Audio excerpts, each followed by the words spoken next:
Muito boa tarde a todas e a todos. A gente vai tentar fazer aqui um híbrido de inglês e português, já que temos uma palestrante internacional, a Sabrina.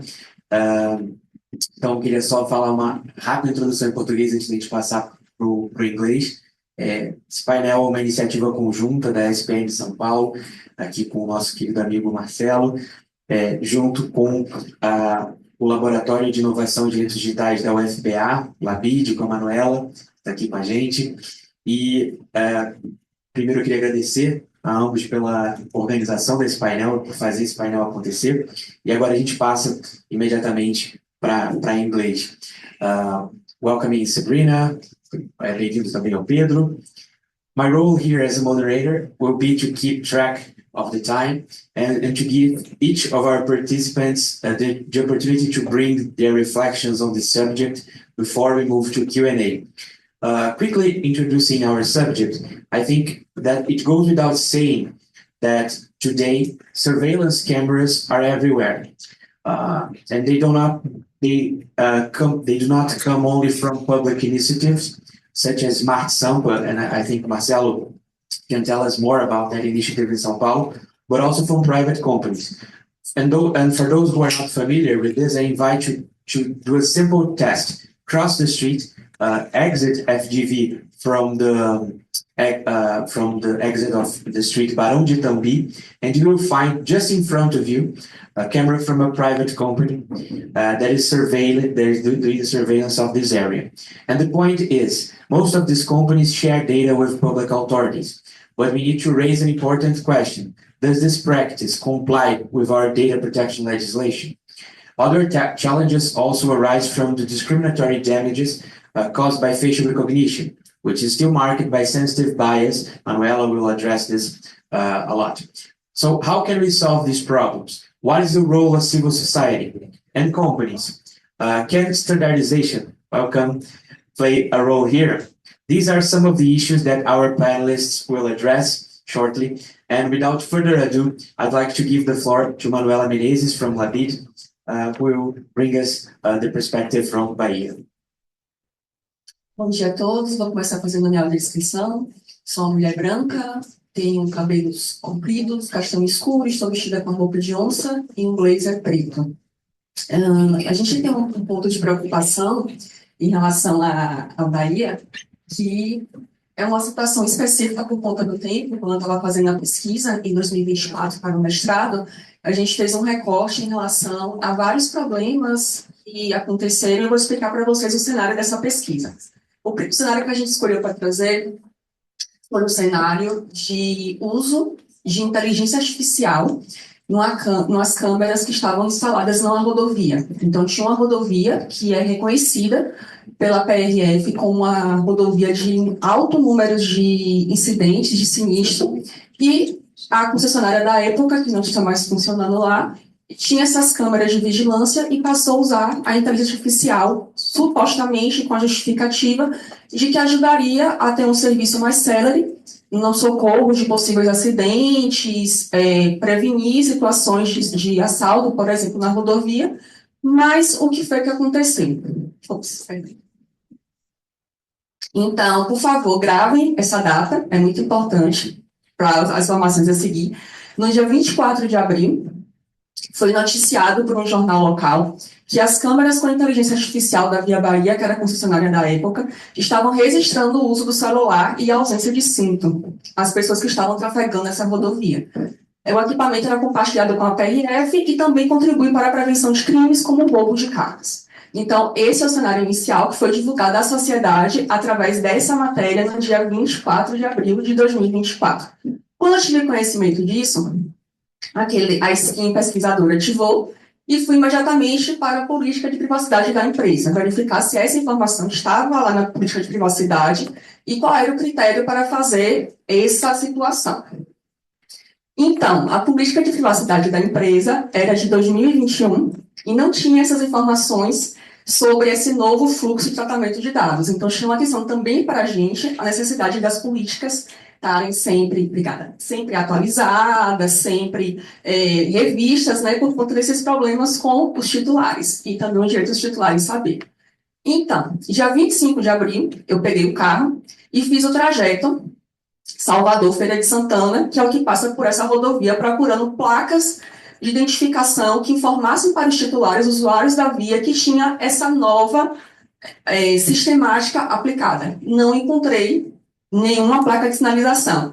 Fiz esse percurso tanto de noite quanto de dia e não tinha nenhuma placa de sinalização. Fiz uma consulta formal ao GPO da empresa para saber sobre a política de privacidade, se teve algum estudo prévio, qual foi o critério utilizado. O GPO me recomendou procurar a ouvidoria da empresa. Procurei a ouvidoria da empresa e fiquei sem respostas. Então, qual é o primeiro reflexo que a gente vê nessa proposta do painel de desafios e monitoramento e consequências para a população? Esse vídeo monitoramento, supostamente, teria essa efetividade de, como uma via de alto índice de sinistros, de tornar mais célere um possível resgate, prevenir roubos de cargas, que também acontecem muito, mas o que aconteceu em contrapartida?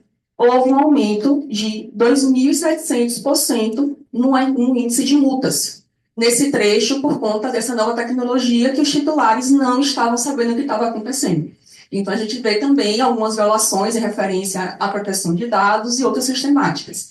E essas multas, segundo a própria concessionária na época, eram pelo uso de celular e falta de cinto de segurança, que a câmera ia lá, identificava, o painel acionava e emitia essa multa. Então, eu fiz uma consulta formal, via lei de acesso à informação, à PRF, para saber, já que a PRF foi informada como parceira nessa matéria, né, que estava fazendo isso, fiz algumas consultas formais à PRF e tive como resposta. Por que eu pedi para vocês gravarem a data que foi divulgada isso para a população? Porque a PRF me informou que este mecanismo estava sendo usado na rodovia um tempo anterior. Então, a gente teve notícia em abril de 2024, mas segundo a PRF, ele estava em uso desde o final de 2023. Então, a gente tem um tempo maior ainda de uso dessa tecnologia, sem que essa população tivesse conhecimento e só fosse surpreendida com as multas chegando. E lembre, não estava na política de privacidade da empresa. Eles deu mais informações para a gente, falou que era o Cyber City, que esse sistema, esse aqui é a resposta da PRF, tá, gente, que eu estou lendo, que era capaz de detectar infrações relacionadas ao uso e manuseio do aparelho de telefone celular e a ausência do cinto de segurança desses titulares. A PRF também informou para a gente que não havia compartilhamento de imagens entre a Via Bahia e a PRFL, mas que esse trabalho de fiscalização e monitoramento seria realizado por 2 policiais rodoviários que iam presencialmente ao centro de controle dessa concessionária e tinham acesso à imagem. Quando há flagrante de infração, isso é a resposta da PRF, os policiais, através de visualização das imagens em tempo real ou através de alerta pelo sistema de inteligência durante a presença, o auto de infração é lavrado pelos sistemas internos após realizar essa consulta do veículo. Então, essa é uma das muitas problemáticas que a gente, como sociedade civil, vê no uso e com uma situação específica do Estado, lá na Bahia, que a gente resolveu fazer esse recorte, enquanto laboratório de inovações da Universidade Federal da Bahia, a gente tem essa preocupação e esse recorte com a sociedade civil, essa tecnologia. Não sei se vocês conhecem, se vocês já ouviram falar sobre isso, já tiveram uma multa nesse sentido por uso dessa tecnologia, mas uma das nossas preocupações é com a sociedade civil, por conta do tempo, eu achei interessante trazer esse recorte específico da rodovia, porque é uma situação que todos nós, enquanto titulares, enquanto transeuntes, enquanto um carro no dia a dia, podemos sofrer isso e não estar nem sabendo o que está acontecendo, só ser surpreendido com a multa e ficam esses vários questionamentos de que a gente não teve resposta sobre política de privacidade, se houve estudo prévio, qual foi o critério utilizado, com quem estavam essas imagens, ele não respondeu, se era empresa pública, se era empresa privada que tinha agora essas imagens, como era o descarte. Então, muitas informações, enquanto sociedade civil, nós buscamos e ficamos sem resposta, e as pessoas estão circulando e também não estão sabendo o que está acontecendo, porque eles vendem essa imagem que é apenas para uma hipótese, mas tem outra por trás e não tem essa discussão, essa transparência devida a esse processo legal, violando uma série de determinações da própria Lei Geral de Proteção de Dados. Por conta do tempo, obrigada. Muito obrigado, Manuela, pela sua apresentação tão dentro do tempo e que trouxe para a gente um exemplo tão emblemático de algo que todo mundo está evidenciando hoje. Que, para além das discussões técnicas sobre qual base legal está sendo usada, se cai dentro da exceção ou não da LGPD de poder usar aquela coleta sem respeitar a lei, tem uma questão aqui fundamental de transparência.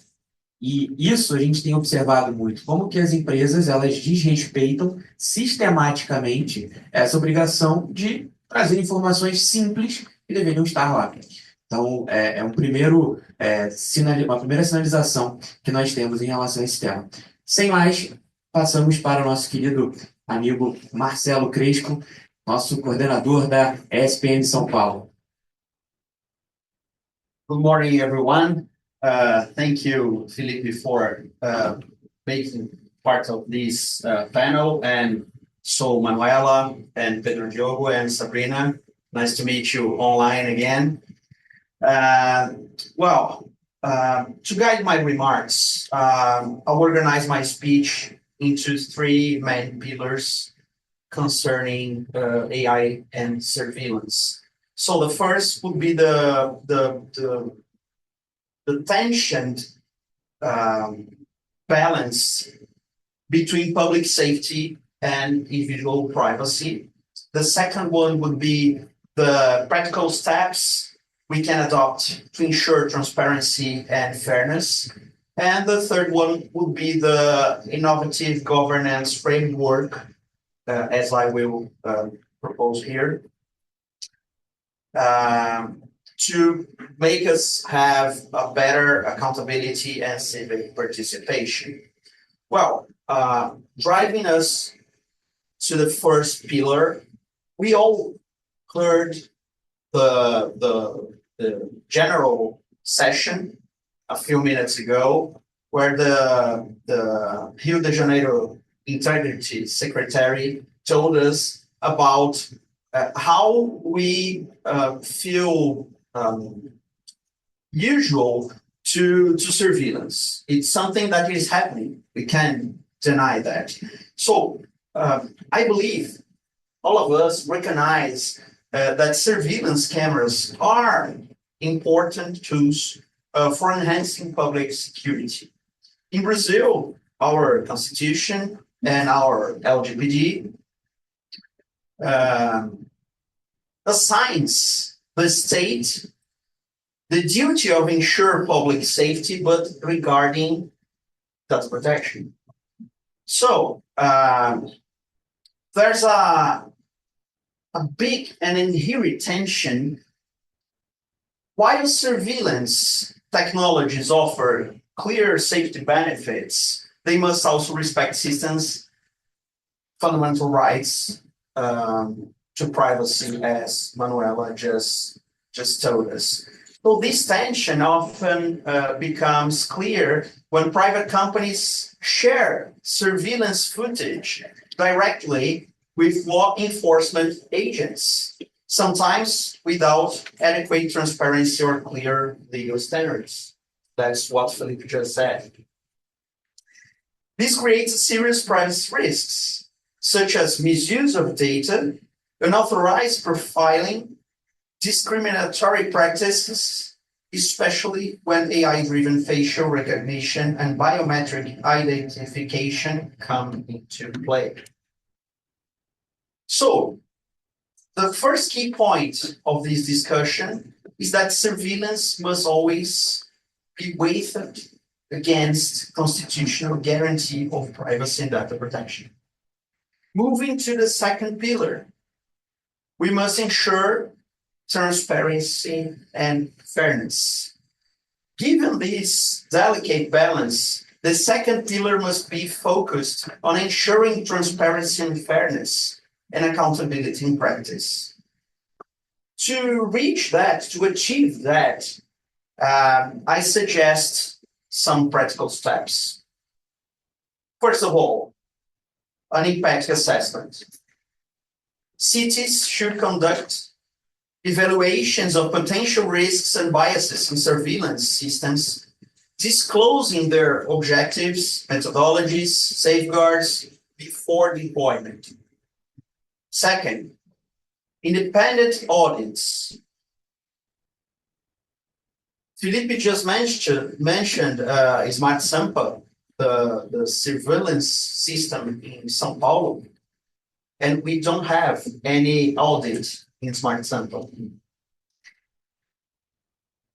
Third, public communication. Transparency demands a simple, clear public communication. Tools, easy to understand, and summaries of algorithms and their purposes are key to fostering public trust. And fourth, citizen participation. We must create real opportunities for citizens to engage, question, challenge, and how their data is being used. These actions will ensure surveillance systems remain fair, effective, trustworthy, protecting both security and democratic values simultaneously. About the third pillar I mentioned, it's about the governance, the accountability, and civic participation. My third pillar today proposes a governance framework based on accountability and civic participation, rather than just bureaucratic control. This governance model will have three main elements. First one, a multi-stakeholder oversight board with civil society, technologies experts, government, academics, private sector representatives, who should review and monitor surveillance practices and technologies. The second would be the real-time transparency and open data. Because today, what we have is a big black box. And the third one would be regular ethical and legal reviews to allow communities to actively participate in decisions about surveillance. Quick words about Smart Sampa. Smart Sampa is a real-world example. It's working full-time in São Paulo, and it has more than 25,000 cameras already deployed. Smart Sampa is the largest AI-driven surveillance system in Latin America, claiming more than 1,000 fugitives identified in 6 months and zero wrongful arrests. They say. Accuracy versus errors. The city reports a 98% of facial identification accuracy. So, big and important number. But independent audits recorded 23 mismatches. Yet the program suffers from a lack of clarity. When you reach the Smart Sampa website, they say our views are open. You can come, you can check our cameras, you can get to know the whole thing working, and that's good from a point of view. But that's not enough from the perspective of auditing and understanding these mismatches. So, how Smart Sampa and this governance framework would fit? For us to think of Smart Sampa being a more effective and clear, transparent program, it should have more transparency, independent audits in a regular and public ways and calls for audits, and the civic governance. There's nothing like this oversight board I mentioned, but that would be, to my mind, a good idea for us to have civic participation in a multi-stakeholder way of seeing things. So in conclusion, I would like to return briefly to the proposed I outlined the beginning and expand in detail.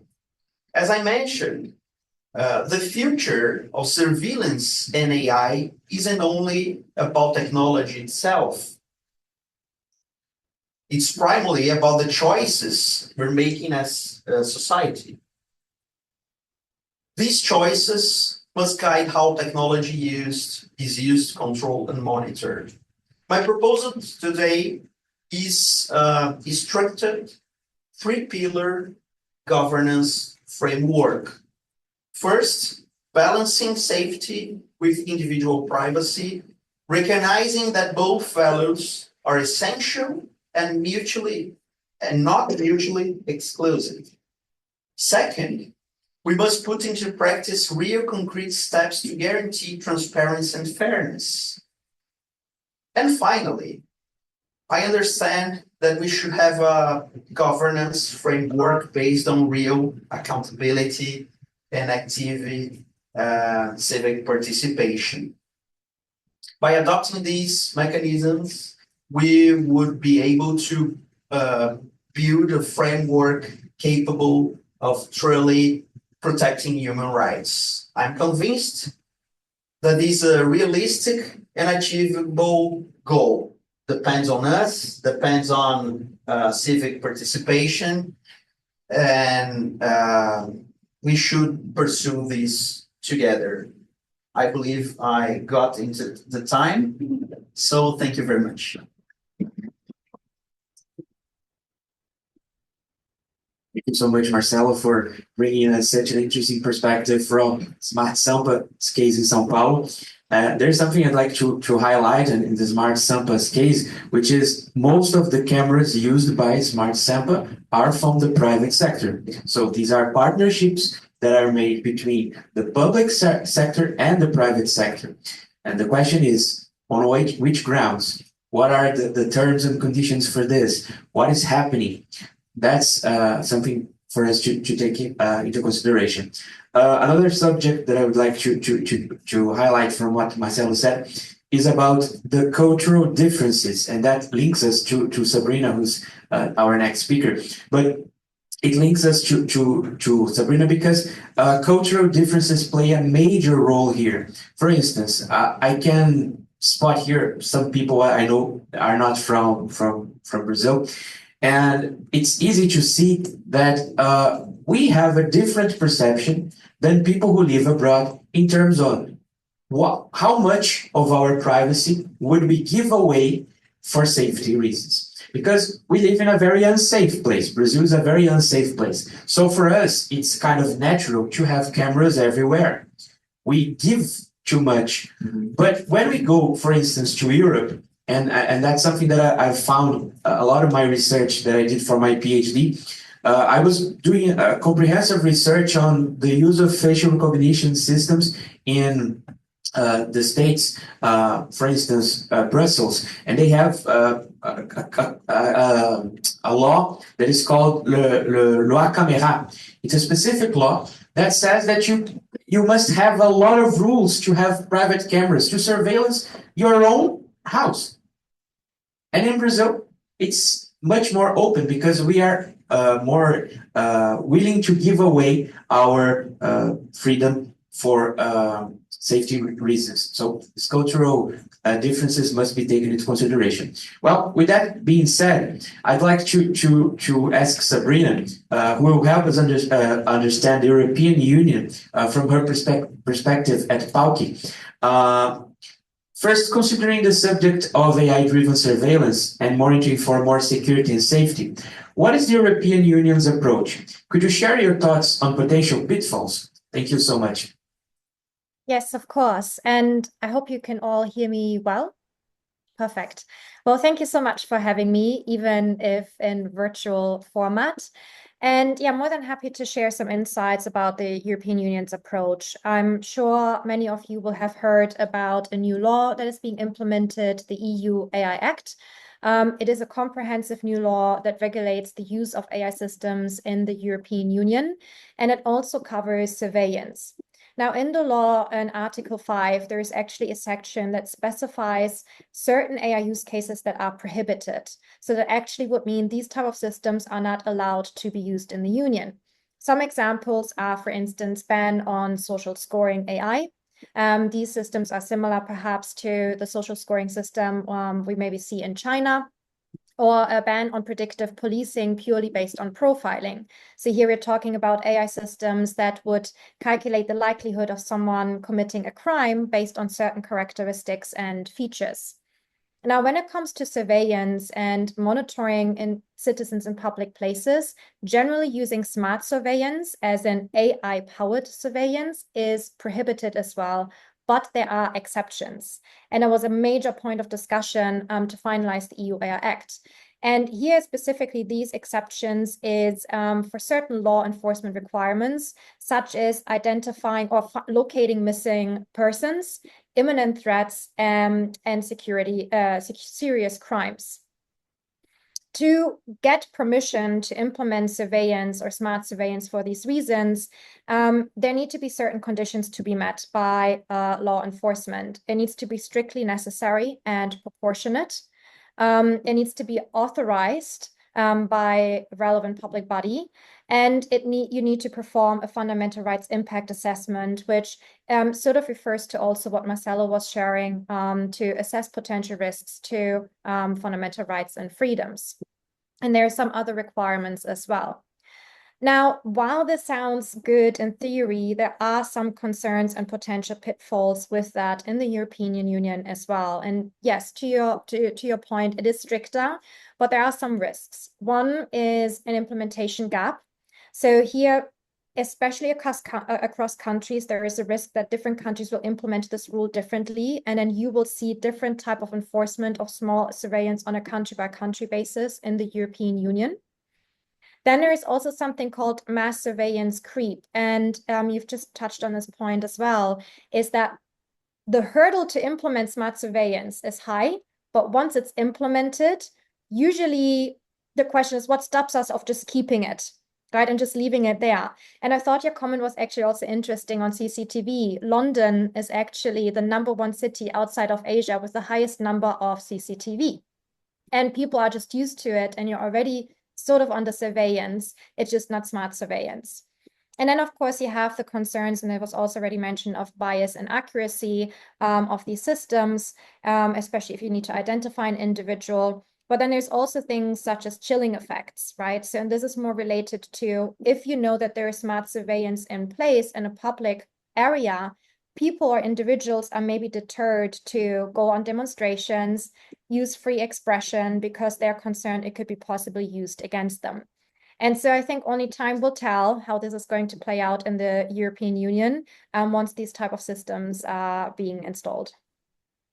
Sabrina, I'd like to build up on what you're saying. In terms of bias and discrimination, have we solved or are we close to solving the problem of bias, inaccuracies, and hallucinations? What is your perspective on this topic? Yeah, I'm more than happy to provide sort of a technical perspective on how to solve this. I'm getting this asked quite a lot. And I mean, we always see this online, right? Like, oh, we have this new model and it's 99.9% accurate based on this benchmark and 0.001% hallucination rate and all of that. And then especially with agentic AI and reasoning capabilities, one would think like, okay, yes, these systems are becoming better and there is a lower risk of bias. While this may be true, I think it's risky to use a benchmark as a comparison for, okay, the system is not biased. And the reason behind that is because even for smart surveillance systems that use biometric information, it's still trained on human data. And they're still annotated by humans, right? Certain characteristics. And we humans are biased by nature. These systems are trained on human data. We often can't agree on what is correct, what is incorrect, what is hallucinated, what is factual. It was brought up that different cultures have different approaches to what is perceived as secure, what is perceived as right and wrong. And so as long as we humans can't agree on these things, we can't expect an AI system to provide the ultimate truth. And so ultimately, no, I think it's impossible to have AI systems that are 100% unbiased because it's just not in the nature of systems. And AI is designed to replicate humans to a degree. And it will require for us to have technical measures and organizational measures in place to monitor the performance of these systems.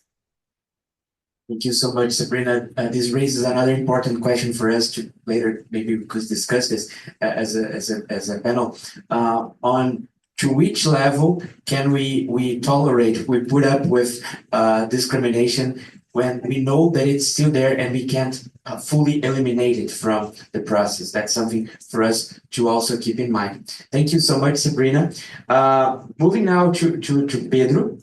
Pedro Diogo faz parte do Laboratório de Políticas Públicas e Internet, o LAPIM, e tem agora a palavra. Obrigado, gente. Vou falar em português. Deixa eu colocar a apresentação aqui. Deixa eu só achar. Primeiramente, agradecer pelo convite e por poder participar desse evento tão importante, né? E, sobretudo, com um tema que tem sido parte da minha vida desde o processo de dissertação e da atuação no LAPIM. E rapidinho, eu só colocar em tela inteira.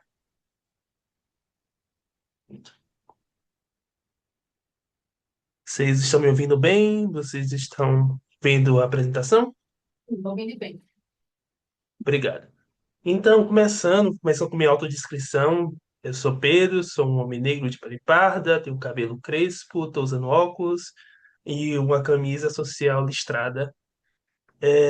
Faço parte do APIM, que é uma organização da sociedade civil voltada a direitos digitais e que essa temática da vigilância tem sido um ponto essencial dos nossos debates, nas nossas pesquisas.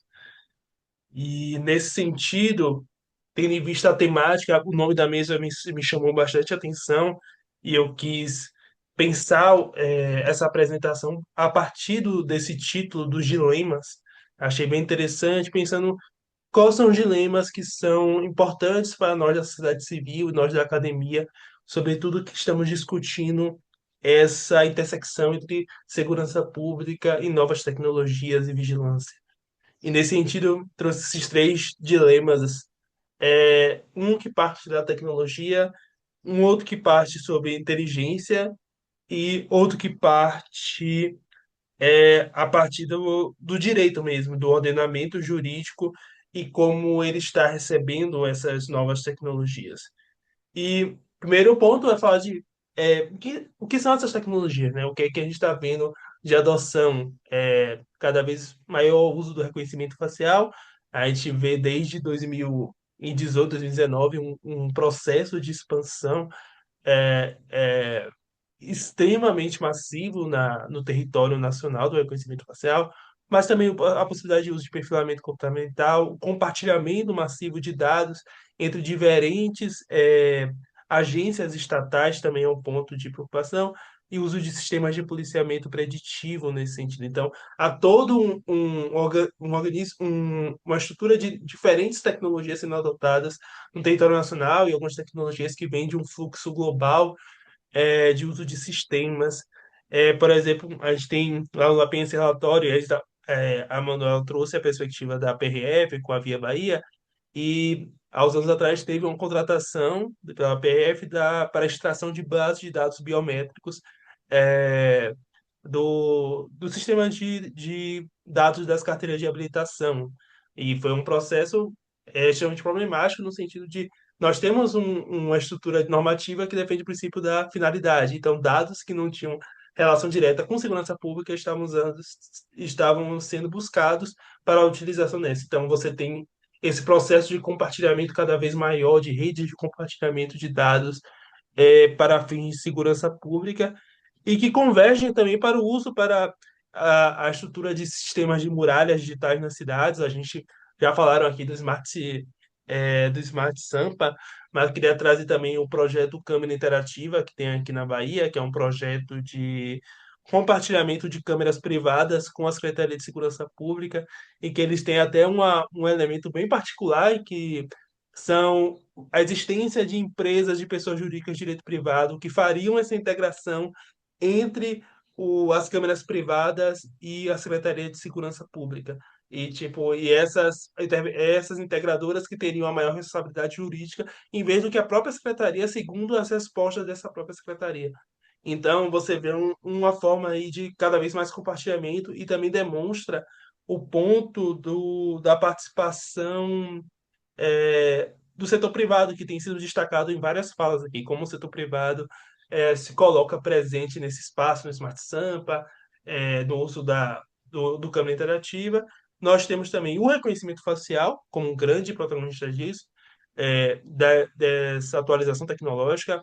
Como pessoa que vem da Bahia, eu tenho que destacar, né, que a Bahia foi um grande laboratório do uso de tecnologia de reconhecimento facial desde 2019, o sistema que meio que virou exemplo e marca do uso dessa tecnologia para a captura de pessoas com mandado de prisão em aberto, e questionando até que as bases de dados do próprio CNJ precisam ser questionadas em relação a esse processo, por exemplo. Essas bases de dados que alimentam os sistemas não são neutras, como a Sabrina bem colocou nesse instante.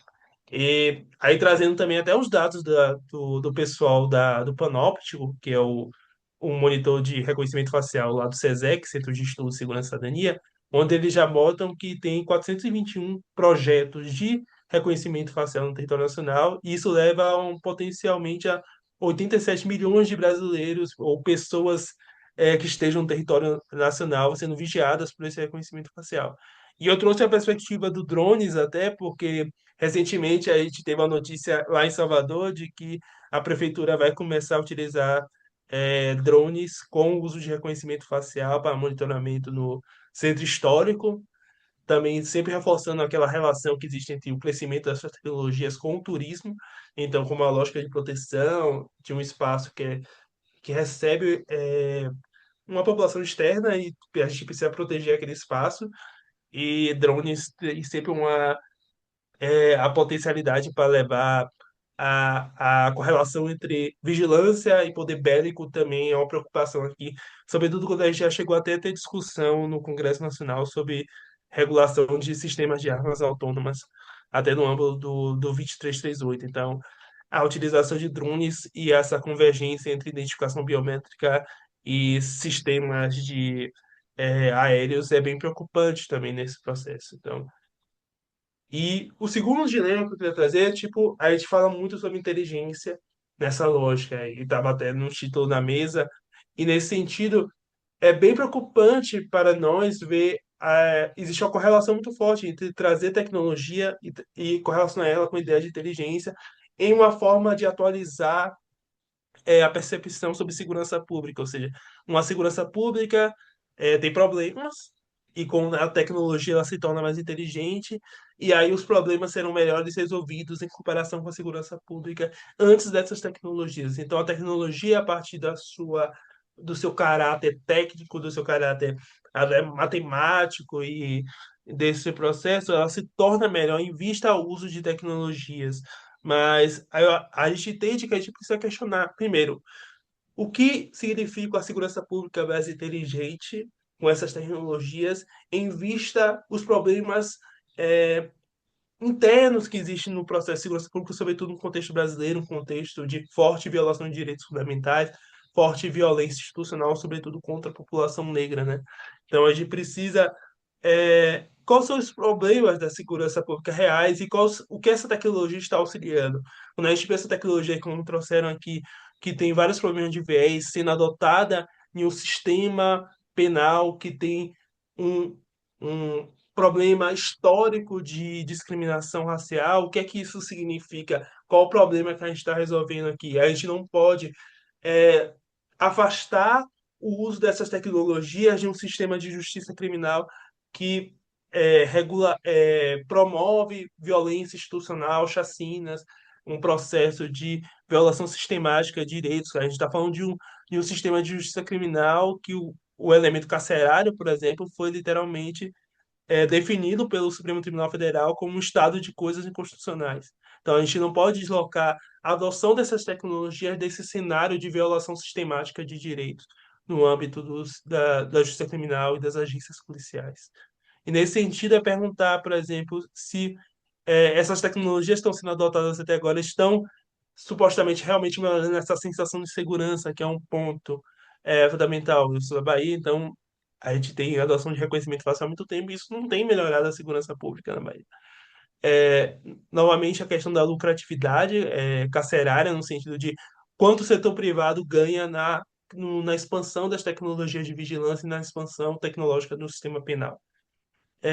Terceiro ponto, uma ideia de propaganda. As tecnologias vêm muito nessa visão de propagar uma lógica propagandista. A gente tem o famoso prisômetro lá do Smart Sampa, né? Na frente do espaço lá. É muito bizarro de querer espetacularizar essa vigilância. E o ponto da transparência, né? O quanto de transparência é problemática nesse espaço.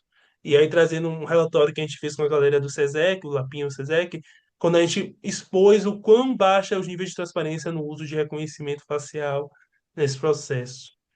E correndo aqui um pouco para fechar nos 10 minutos, e a gente tem o dilema do direito, né? A gente tem um elemento bem paradoxal no sistema normativo brasileiro em relação a essa temática, porque, de um lado, nós temos um corpo jurídico que é extremamente garantista, que é protetivo de direitos, nós temos a Constituição Federal, a gente tem o LGPD, a gente tem normativas penais garantistas, a gente tem a atuação da própria Autoridade Nacional de Proteção de Dados, mas, por outro lado, a gente tem um limbo regulatório que permite a utilização não consistente desse corpo jurídico.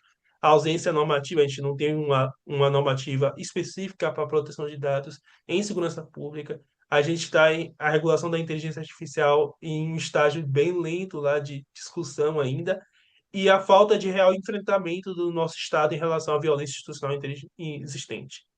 E, destacando aqui, existem espaços de disputa normativa, como o 2338, de regulação de IA, a, as disputas em relação ao Código de Processo Penal, Código Penal, a atualização desse espaço com um novo cenário de tecnologias digitais, a parte da LGPD penal e a atualização do sistema brasileiro de proteção de dados enfate a questão de segurança pública.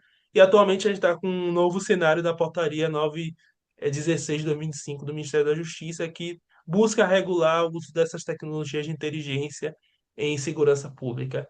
E trazendo também as redes de disputa que a gente participa, a Coalizão de Direitos na Rede e a campanha Tire Meu da Sua Mira, que defende o banimento do uso de reconhecimento facial.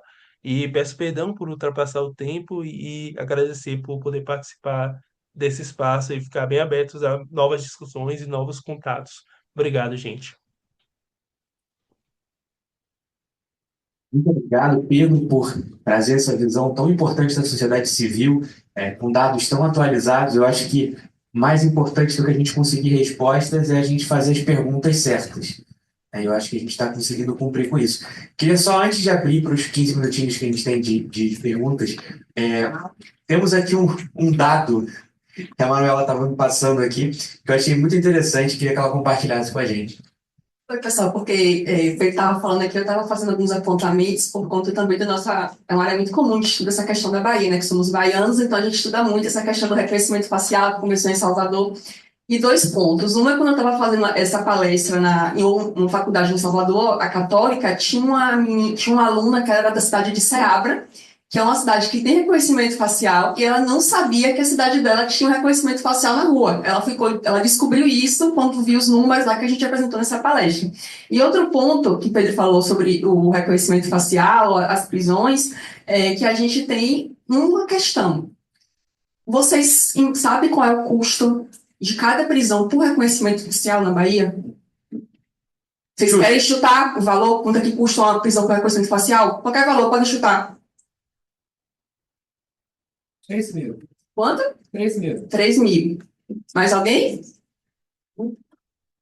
Olha, quando eu estava fazendo a pesquisa, eu passei um Forms, um Google Forms, com pessoas da Bahia que não eram da área do digital. Fazendo essas perguntas, se concordava, se não concordava, qual o valor. O máximo que chegou no Forms que eu passei foi 5 mil, mas o pessoal ficou muito essa faixa de 3 mil, como você. Em 15 de abril de 2024, que foi a data que eu finalizei essa pesquisa, estava custando R$ 442.743 reais. Como é que chega esse número? Quero explicar para vocês de onde foi que tirei esse número. Eu peguei o valor do contrato do serviço e dividir pelo número de prisões que tinham sido realizadas por reconhecimento facial. E chegamos a esse resultado. Então, também é mais um questionamento, porque a gente sabe que os números mostram que não houve redução dos crimes, e essa é uma tecnologia que é vendida como redutora de crimes e tem esse apelo popular. Então, também tem uma questão, quando Marcelo falou sobre o Smart Sampa e tal, lembrei de outra coisa, o falso positivo, que não é contabilizado, que é quando um alerta não chega até a prisão, um alerta errado que aquela pessoa pode ter dado match, quando a polícia aborda, não é aquela pessoa. Então, os falsos positivos também são erros que não são contabilizados. Então, era só isso. Perguntas? Quería saber, Philip, hoy hablan en español, me traducen en todo caso. Quería preguntar si estos sistemas también tienen herramientas predictivas de delito, si solo son sistemas de reconocimiento facial o si también sirven como o son utilizadas para predecir delitos.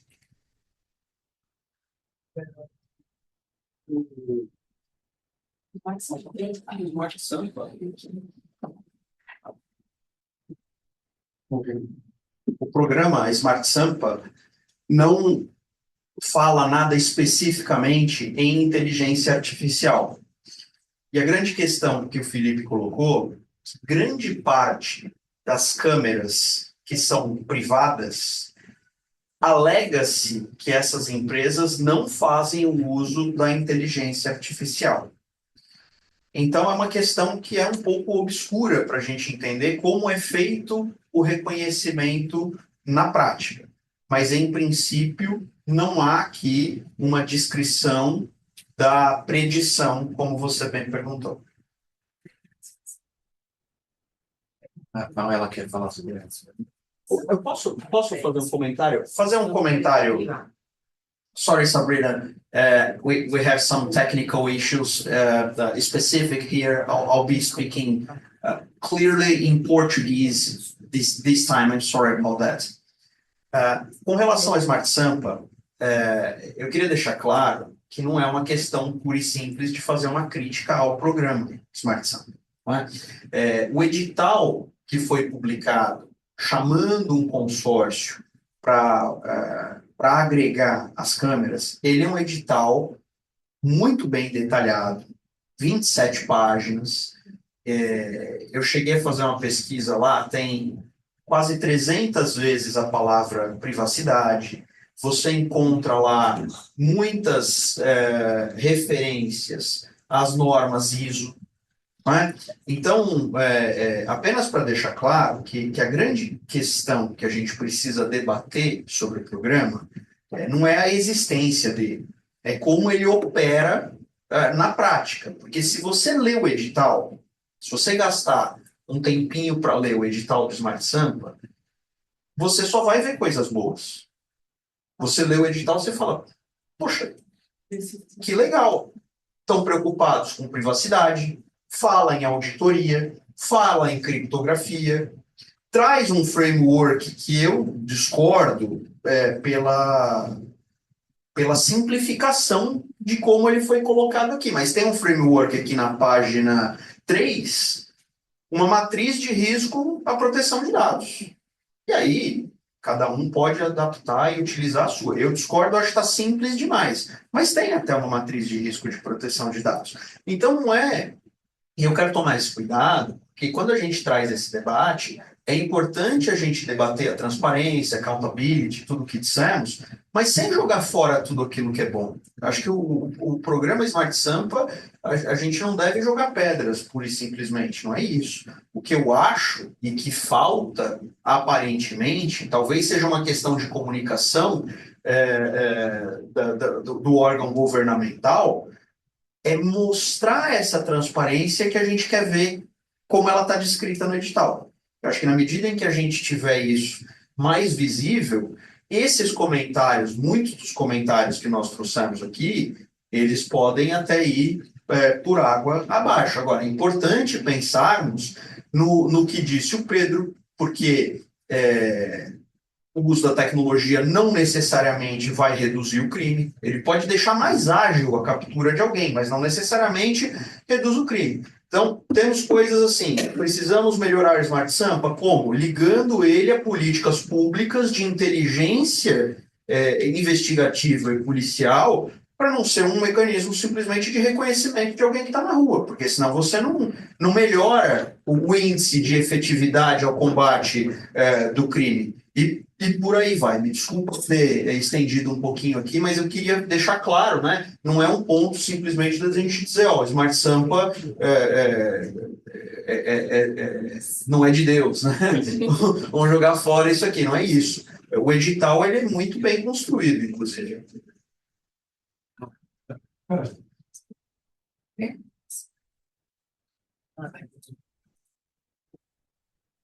Tá. Obrigado. Olá, pessoal, tudo bem? Sou Marcos, sou coordenador de proteção de dados lá do município de São Paulo. Trabalho bastante com... primeiramente, queria agradecer, né, estar aqui com vocês. Se eu trabalho com privacidade, é porque eu conheci privacidade com o professor Marcelo lá na FAD em 2016, 17, alguma coisa assim, por aí. Então, desde então, trilhando o caminho nisso aí, e eu concordo em relação ao problema da comunicação. Tem muita coisa boa que a gente faz lá no Smart Sampa que eu não vejo em lugar nenhum. Então, por exemplo, o processo todo de tomada de decisão em relação ao que o Smart Sampa faz nunca foi publicizado. E eu posso falar para vocês aqui com bastante detalhes que nunca é tomada uma decisão de maneira automatizada. Tudo lá passa por um humano. E o Smart Sampa, ele não é unicamente da segurança urbana, existe um conselho de gestão e transparência, do qual eu faço parte junto com a controladoria, que faz parte da controladoria, que faz parte da Secretaria de Justiça para prevenir, né, qualquer tipo de ataque a direitos fundamentais, por aí vai. E essa parte da transparência está sendo construída, né? Ela está sendo construída com base no vácuo de outros programas de reconhecimento facial que sequer tiveram relatório de transparência. Então, muitas das críticas eu concordo plenamente mesmo, essa parte da comunicação, realmente existe uma certa demora em demonstrar a boa prática, mas nesse aspecto da transparência, eu convido vocês, né, a dar uma olhada no nosso relatório de transparência que a gente publicou recentemente. É bem legal, bem abrangente, né? A gente mostra os erros que acontecem. E eu quero trazer para vocês um pouquinho do problema da base de dados, né? A nossa base de dados é baseada no Banco Nacional, né? Do Conselho Nacional de Justiça. E a grande parte dos erros que ocorrem são decorrentes de erros do Conselho Nacional de Justiça. Então, a gente vê, por exemplo, de o Smart Sampa gritar ali, olha, tem um fugitivo ali. A gente vai até o fugitivo e descobre que o mandato já foi abaixado, né? Então, a gente tem essas dificuldades aí. Mas, enfim, fico à disposição, mas era só esse comentário bem breve, bem rápido, tá? Estaba preparado.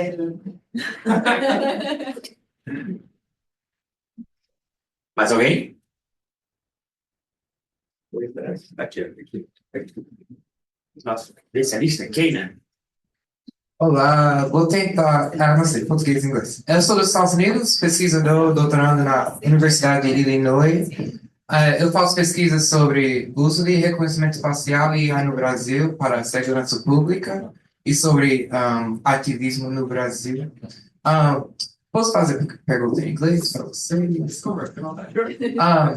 So, I think a few months ago, the public defense officer in São Paulo had wrote a letter saying that the Smart Sampa project could potentially discriminate during Carnival, and they recommended that the project not be used, but the project continued anyway. I was gonna mention, I think there's like a imbalance of power. So when a report like this comes about, and it's recommended to stop the project, but the project continues anyway. I guess, could you talk about that? Why did you continue the project anyway? And do you listen to, I guess, the public audiences when they raise concerns or problems and things like that? Não sei se faz sentido. Can I answer your Portuguese? Yeah, pode ser. Meu português está muito, muito ruim. Mas é bem rápido, tá, gente? Até porque, vamos lá. A gente escuta muito, tá? O pessoal de ONGs, esse tipo de coisa. A gente recebeu lá uma ONG chamada Tire Meu Rosto da Sua Amiga, né? Que foi uma ONG que a gente escutou, né, plenamente. Toda a parte do edital de privacidade, tudo isso que veio depois, foi decorrente desse contato com ONGs. E no que se refere à da Defensoria Pública durante o Carnaval, que eles pediram é que fosse desligado, né, durante o período de carnaval. Mas eu acho que foi uma atecnicidade por parte da Defensoria Pública de não entender exatamente como ele funciona, né? Ele não funciona para prever nada, ele não funciona para privar ninguém, o que ele funciona é para procurar fugitivos e desaparecidos. E durante o carnaval foi encontrado muitos desaparecidos, o que é bastante positivo.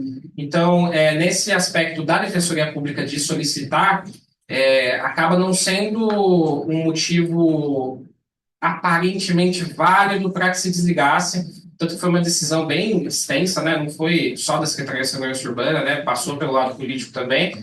Mas a gente sabe que não foi desligado, né? Não foi mesmo de fato, e não teve nenhum erro, né, durante esse período, né? É que acontece essa tecnicidade de achar que ele vai prever crime, de achar que ele vai atrapalhar a liberdade, alguma coisa desse tipo, mas nesse aspecto era só para fugitivos mesmo, né? Então acabou não sendo desligado mesmo. Mas isso da defensoria ela é a voz mais ativa, né, dissonante, né, do Smart Sampa, né? Então a gente está sempre ouvindo, né? O controlador-geral do município também é o encarregado de proteção de dados, né? O meu chefe, Daniel Falcão, vai falar hoje. Então, nesse aspecto do Smart Sampa de privacidade, ele é muito aberto, ele recebe todo mundo, eu recebo junto, né? Escuto bastante.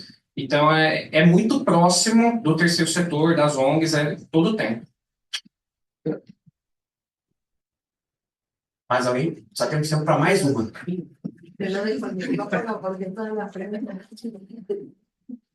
Tudo bom? Posso saber se... Marcos, é só porque eu cheguei a 5 minutos, tá? Por isso que eu pergunto. Meu nome é Pedro, eu sou doutorando em uma universidade da Austrália, estou aqui como visitante por uma semana. E meu tema de pesquisa é o estudo do reconhecimento facial pelas agências de polícia brasileiras, tentando entender se tem legitimidade constitucional. E eu tenho vários questionamentos, mas um só que eu queria saber em relação ao projeto Smart Sampa é se desde que o projeto foi operacionalizado, em comparação a tecnologias anteriores, por exemplo, câmeras de vigilância sem uso de reconhecimento facial, já existe algum estudo dentro da prefeitura ou, não sei, programa que está coordenando o projeto, algum estudo para comparar quais são realmente os efeitos, os resultados práticos até o momento em comparação a sistemas de vigilância anteriores na redução de crime, identificação de foragidos, suspeitos. Queria só saber algo em relação a isso. O resultado atual em comparação com tecnologias anteriores de vigilância. Obrigado. Percebi que me joguei numa armadilha aqui. Mas, de qualquer forma, a amostragem ainda é relativamente baixa, tá? Porque o Smart Sampa ele funciona em ciclos de 6 meses no que se refere à publicização de resultados por meio de relatório de transparência. Essa é a ideia da comparação, foi uma ideia levantada pela Secretaria de Justiça, então é uma ideia que em algum momento vai ser operacionalizada. Mas considerando que a amostra é muito baixa, porque a gente está falando de um programa que acabou de soltar o primeiro relatório de transparência, não é ainda factível comparar esses dados por conta dessa amostragem muito baixa. Mas acho que faz todo sentido até para a gente aferir a parte econômica, né, do impacto, né, de uma contratação desse tamanho, né? Mas sim, em algum momento vai acontecer. Nesse momento aqui, considerando que a gente tem só 6 meses, né, de análise, ainda que ele tenha 1 ano, né, a gente só fez 6 meses por conta do decreto que criou ele. Inclusive esse decreto prevê, né, que semestralmente faça esse relatório de transparência. A gente tem uma amostra muito baixa mesmo nesse aspecto, por enquanto, né? Bom, estamos aqui já passando 5 minutinhos. Queria primeiramente agradecer a todo mundo que veio prestigiar o painel, agradecer aos nossos painelistas, thank our panelists for attending this conference. Tenho certeza que foi um painel muito enriquecedor, pelo menos para mim, aprendi muito.